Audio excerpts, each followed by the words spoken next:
Hi hello, welcome to Dhanalakshmi Sarees. ಇವತ್ತು ನಾವು ನಿಮಗೆ ಪ್ರೆಸೆಂಟ್ ಮಾಡ್ತಾ ಇರೋ sarees beautiful royal emboss sarees ಆಗಿರುತ್ತೆ. ಇದರಲ್ಲಿ 2 ಪೀಸ್ ಉಳಿದಿರೋದು, ಎಲ್ಲ ಆಫ್ಲೈನಲ್ಲೇ ಸೇಲ್ ಆಯಿತು. ಇದರಲ್ಲಿ ಪ್ಯಾರೆಟ್ ಗ್ರೀನ್ ಮತ್ತು ಪಿಕಾಕ್ ಗ್ರೀನ್ ಈ 2 ಸಾರಿ ಉಳಿದಿರೋದು. ಈ 2ರಲ್ಲಿ ಯಾವುದೇ ಸೀರೆ ನಿಮ್ಗೆ ಬೇಕಾದರೂ ನಾವು ಸ್ಕ್ರೀನ್ ಮೇಲೆ ಕೊಟ್ಟಿರೋ ನಂಬರ್ಗೆ DM ಮಾಡಿ ನೀವು ಸೀರೆನ ಬುಕ್ಕಿಂಗ್ ಮಾಡ್ಕೋಬಹುದು. ಮತ್ತೆ ಪ್ರೀಮಿಯಂ ಕ್ವಾಲಿಟಿಯಲ್ಲಿದೆ ಸಾರೀಸು, ಟ್ರಸ್ಟೆಡ್ ಪೇಜ್ ಇದೆ, ಧೈರ್ಯವಾಗಿ ನೀವು ಸೀರೆನ ಬುಕ್ಕಿಂಗ್ ಮಾಡ್ಕೊಳ್ಬೋದು. ಈಗ ಸಾರಿ ಪಲ್ಲು ಮತ್ತು ಬ್ಲೌಸ್ನ ತೋರಿಸ್ತೀನಿ ನೋಡಿ. ಈ ಥರ ರಿಚ್ ಪಲ್ಲು ಬಂದಿದೆ, ತುಂಬ ಬ್ಯೂಟಿಫುಲ್ ಆಗಿದೆ.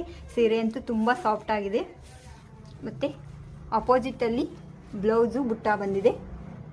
ಇನ್ನೇನು ಲಕ್ಷ್ಮಿ ಹಬ್ಬ ಹತ್ತಿರ ಬಂತು, ಗ್ರೀನ್ ಸ್ಯಾರಿ ಬೇಕಾಗುತ್ತೆ. 2 ಸೀರೆ ಗ್ರೀನೇ ಇದೆ. ನಿಮಗೆ ಈ ಸ್ಯಾರಿ ಬೇಕಂದರೆ ಬೇಗ ಬುಕ್ಕಿಂಗ್ ಮಾಡ್ಕೊಳ್ಳಿ. Bye guys.